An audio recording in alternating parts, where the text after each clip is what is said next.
पन्नगे च सुरेन्द्रे च कौशिके पाद संस्पृशि निर्विशेष मनस्काय श्री वीरस्वामिने नमः। आर्हत वाङ्मय में कहा गया है, समनोहम संजय विरय परिहय पच्चखाय पावकम आश्रय। आदमी के जीवन में कर्तव्य बोध और कर्तव्य पालन का महत्वपूर्ण या अच्छा स्थान होता है। जिसका जो कर्तव्य होता है वह उससे च्युत हो जाता है, उसके प्रति लापरवाह रहता है, तो वह एक सामान्यतया दुनिया में अच्छी बात नहीं होती है। कर्तव्य का पालन तब होने की बात अच्छी हो सकती है, पहले कर्तव्य का ज्ञान हो, कर्तव्य का बोध हो कि मेरा क्या कर्तव्य है। कर्तव्य अलग अलग हो सकता है, किसी का बड़े कार्य का कर्तव्य हो सकता है, किसी का लोक भाषा में छोटे कार्य का कर्तव्य हो सकता है। काम छोटा है या बड़ा यह तो दो गौण बात है, पर काम करना, काम करने के प्रति रुझान होना वो खास बात होती है। कोई यह सोचे यह तो छोटा काम है, मैं क्यों करूं, छोटा काम है, छोटा काम है, तो कार्य का ठीक है, एक व्यवहार में छोटा बड़ा भी परिभाषित रूप हो सकता है, पर काम छोटा हो या बड़ा, काम करने वाला बड़ा हो सकता है, अच्छा काम करने वाला बड़ा हो सकता है। तो कार्य के प्रति आदमी में अहंकार का भाव रहे कि यह काम मैं क्यों करूं, मैं तो बड़ा आदमी हूं, मैं क्यों करूं, मैं क्यों करूं, मैं बड़ा धनवान आदमी, मैं क्यों काम करूं। ठीक है, प्रोटोकॉल भी होता है, यो प्रोटोकॉल, छोटा बड़ा कौन आदमी कौन सा काम करे, पर कहीं कहीं जरूरत पड़े तो मौका आ गया काम करने का, तो प्रोटोकॉल को एक तरफ करके भी आदमी किसी कार्य में लग सकता है। कोई आदमी मान लीजिए हमारे संत हैं, बहुत बड़े संत हैं, कोई संत मान लो गिर गया, अब कितने ही बड़े होंगे, उसको संभालना एक उनका काम है, अभी अच्छा संभाले। हमारे संत हैं, गिर गए हैं दुर्भाग्य से, तो कह मैं बहुत बड़ा संत हूँ, बड़े आपकी जगह आप हो, अभी तो आप सेवा करो, सामने सेवा का मौका तो सेवा करो। तो साधु की सेवा करने वाला साधु बड़ा है। साधु यह सोच ले यह काम मैं क्यों करूं, अरे मैं क्या, मौका आ गया तो सामान्यतया ठीक है, प्रोटोकॉल मान लें यह काम वो करेगा, यह काम वो करेगा, फिर मौका आ गया है तो कोई भी काम करणीय है वो साधु कर ले, अपना मैं किस स्थान पर हूँ ये इसकी परवाह न करके वो काम कर ले। तो कर्तव्य का पालन यह एक दुनिया में महत्वपूर्ण बात हो जाती है। राजनीति में अपना कर्तव्य है, परिवार में अपना कर्तव्य है, साधु समुदाय का अपना कर्तव्य है, यो शिक्षक का अपना कर्तव्य है, विद्यार्थी का अपना कर्तव्य है, पिता का अपना कर्तव्य है, पुत्र का अपना कर्तव्य है, गुरु का अपना कर्तव्य है, शिष्य का अपना कर्तव्य है। तो काम करने में शर्म नहीं आनी, मैं अपना यह काम क्यों करूं, यह कोई शर्म संकोच सामान्यतया नहीं आनी चाहिए। बाकी तो प्रोटोकॉल का भी ध्यान रखने का होता है सामान्य रूपेण। तो आदमी अपने कर्तव्य के प्रति जागरूक रहे कि मेरा क्या कर्तव्य है।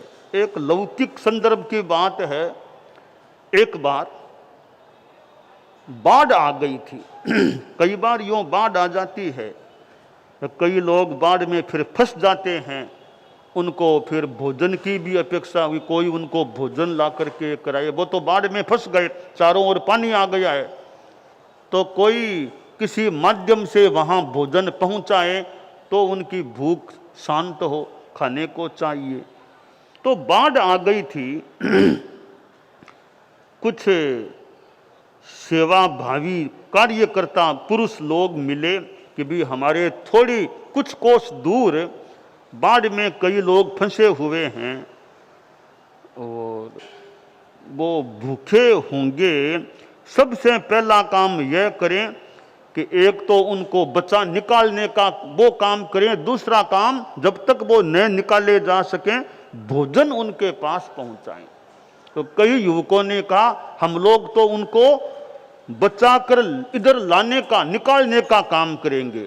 कई युवकों को यह काम दिया गया, आप लोग भोजन तैयार करो, जब तक उनको न निकाला जा सके भोजन के पैकेट उनके पास पहुंचाना है। तो जिनके पास ये भोजन सप्लाई का जिम्मा था, वे 10-15 युवक एक मैदान में इकट्ठा हुए, एक बड़ी कढ़ाई वहाँ लगाई, आग जलाई कि भोजन तैयार करें।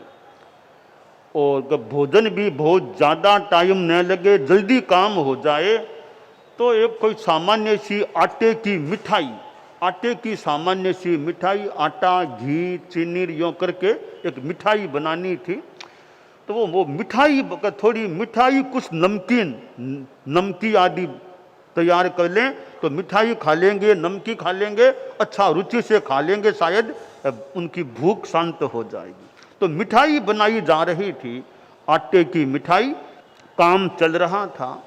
इतने में एक उस गांव की कोई भिकमंगी एक वृद्ध महिला थी, वो उधर आने लगी।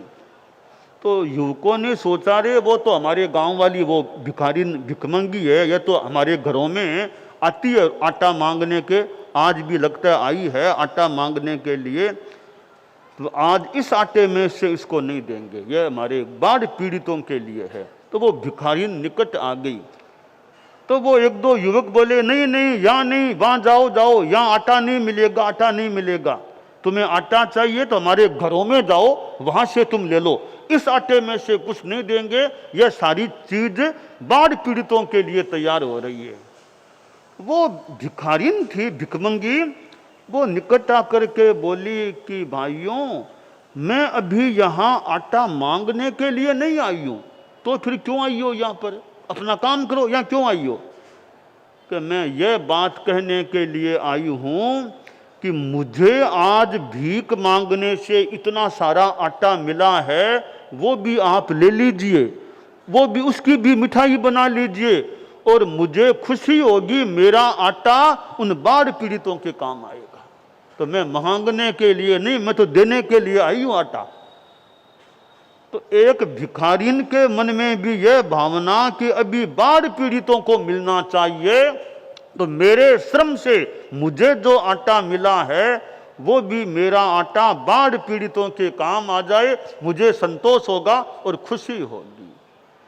अब यह एक भावना भिखारिन के मन में कि अभी मैं थोड़ी भूखी भले रह जाऊं, एक टाइम भले खाना नहीं खाऊंगी, बाढ़ पीड़ित तो भूखे होंगे, उनको पहले मिलना चाहिए।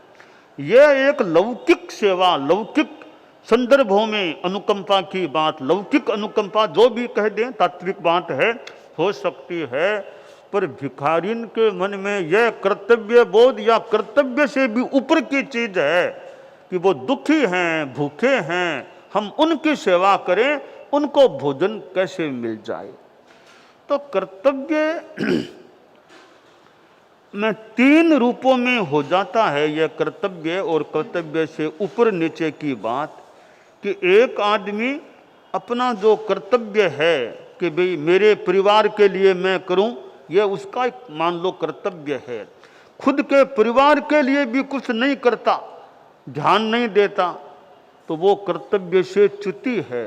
परिवार से अलावा जो लोग हैं उनके लिए भी कोई काम करता है तो यह कहीं कर्तव्य से भी और ऊपर की स्थिति, बड़प्पन की बात हो सकती है। तो यह प्रकृति, विकृति और संस्कृति कि हमारे संत अपने संतों की, साज के संतों की सेवा कर लें, यह प्रकृति है। अभी अपने साज का कर्तव्य है, हमारे साज के संत हैं वो तकलीफ में है, उनकी सेवा करना हमारा कर्तव्य है, यह प्रकृति है। और साज के संत हैं उनकी भी सेवा नहीं करता, लापरवाही करता है, तो वो विकृति है, वो अच्छी बात नहीं, विकृति है। अपने साज के प्रति कर्तव्य को नहीं समझता और सेवा भी नहीं करता, जो साज में है वो विकृति है। साज में नहीं है, दूसरे वर्गों के संत हैं, पता चला आज उनके तकलीफ है तो वहाँ चला गया, अभी हम उनका सहयोग कर दें कि उनके संत कम में हम सहयोग कर दें। यह एक प्रकार की संस्कृति है, यह सेवा की मानो संस्कृति है। तो प्रकृति, विकृति और संस्कृति, तो कर्तव्य का सामान्य रूपेण पालन करना मानो प्रकृति है, कर्तव्य से च्युत हो जाना विकृति है, और कर्तव्य से भी ऊपर और ज्यादा सेवा कर देना यह मानो सेवा की संस्कृति है। तो यह कर्तव्य का सिद्धांत, आदमी दूसरों से सेवा कम लेनी पड़े यह प्रयास रखे कि दूसरों से सेवा न लेनी पड़े। कई बार वृद्ध माताएं वगैरह होती है तो लोग कहते हैं कि ये माजी तो हमसे पानी भी खुद ही अपना पी लेते, हमसे सेवा नहीं ले रहे हैं, पानी खुद ही पी लेते हैं। यानी इतने वृद्ध हैं, 80, 85, 86 वर्ष में है, हम बेटे पोते घर में हैं, बहुएं हैं, ये अपने कपड़े भी खुद ही धो लेते हैं, अपना काम खुद ही कर लेते हैं, ये इतने स्वावलंबी हैं।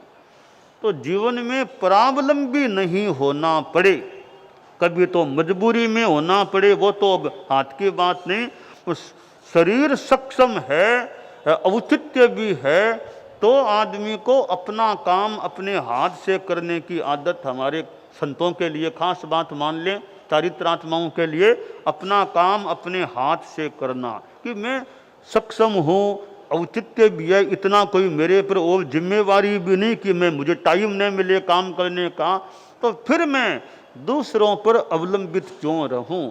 हाँ, एक दूसरे का सहयोग तो भले करें, अमुक काम मैं कर दूं, वो काम तुम कर दो, यह तो कार्य का समविभाजन हो सकता है। बाकी काम करने से आलस्य करना, काम करने से जी चुराना, यह संतों चारित्रात्माओं के लिए यह बढ़िया, हमारे लिए नहीं है। हम काम करने से जी चुराएं, मौका है, काम करो, सामान्य रूपेण भी अपना काम खुद अपने हाथ से करें, इसमें क्या शर्म और संकोच की बात होनी चाहिए। तो वो एक लड़का जंगल में गया, प्यास लग गई, देखा कहीं है क्या पानी, तो दूर कोई कुआं है, तो कुएं पर गया, देखा वहाँ पानी भी है, कुएं में डोल भी पड़ी है, रस्सी भी है, तो डोल को हाथ में लिया और मन में आया, अरे मैं ये काम हाथ से करूँगा, मैं तो बादशाह का बेटा हूँ, शाहजादा, मैं पानी निकालूंगा तो मेरी शर्म की बात है, मैं थोड़ी हाथ से काम करूँगा। काम नहीं किया, बैठ गया कि और कोई आएगा उससे निकलवा के पानी पी लूँगा। कुछ देर बाद एक और युवक आ गया, कहा रे भैया पानी है क्या? वो बोला पानी है, आओ। तो आया, तो वो बादशाह का बेटा बैठा था, बोला भैया पानी निकालो, मुझे भी पिला दो, तुम भी पी लो। आप कैसे क्यों, आप तो पहले से यहाँ है, तो आपको तो पानी निकाल के पी लेना चाहिए था, उल्टा मेरी आओ भगत भी करनी चाहिए थी, मैं बाद में आया, तो आप कैसे पानी क्यों नहीं पिया? साहब देखो, मैं शाहजादा हूँ, बादशाह का बेटा, मैं खुद का काम खुद के हाथ से नहीं करता हूँ, तुम निकाल के मुझे पिलाओ।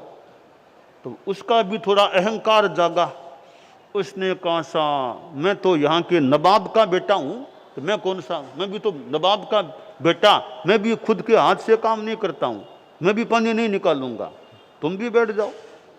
फिर कोई तीसरा लड़का आया, वो भी प्यासा था, दूर से पूछा रे पानी है क्या? कहाँ, आओ आओ पानी है, आओ। निकट आ गया, कसा लो पानी निकालो, हमें भी पिला दो, तुम भी। आप दोनों अभी तक प्यासे हैं क्या? कहाँ प्यासे, तो पानी क्यों नहीं निकाला? तो पहला बोला सा मैं शाहजादा, दूसरा बोला मैं नवाबजादा, इसलिए अपने हाथ से ये काम नहीं करते हैं, तो तुम निकाल के पिला दो। तो उसका भी अहंकार जागा। वो बोला सा मैं तो अमीर बाप का बेटा हूँ, मैं अमीर ज़्यादा हूँ, अमीर ज़्यादा, तो मैं भी हाथ से काम थोड़ी करूँगा। कहा तुम भी बैठ जाओ। वो भी बैठ गया। कोई आए तो हमको पानी पिलाएगा। चौथा एक और युवक आ गया, बड़ा प्यासा था। बोला रे पानी है क्या? कहाँ? आओ, खूब पानी, आओ आओ। आया सा डोल, हाँ डोल पड़ी है सा। तीनों बोले सा पानी पूरा निकाल लो, हमें भी पिला दो और तुम भी पी लो। उसने पूछा सा मैं क्यों पिला दूं, आप लोगों ने अब तक पानी क्यों नहीं पिया? अपना परिचय तीनों ने दे दिया, मैं शाहजादार, मैं नवाबजादार, मैं अमीरजादा।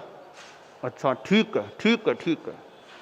उसने पानी निकाला, बड़ा प्यासा था, डोल भरा हुआ पानी, खूब पानी पिया पिया पिया। थोड़ा बच गया, उसको धरती माँ को पिला दिया, नीचे गिरा दिया। वो तीनों बोले रे नीचे क्यों गिराया पानी, हमको तो पिला देते, हम भी तो प्यासे हैं, हमें क्यों नहीं पिलाया?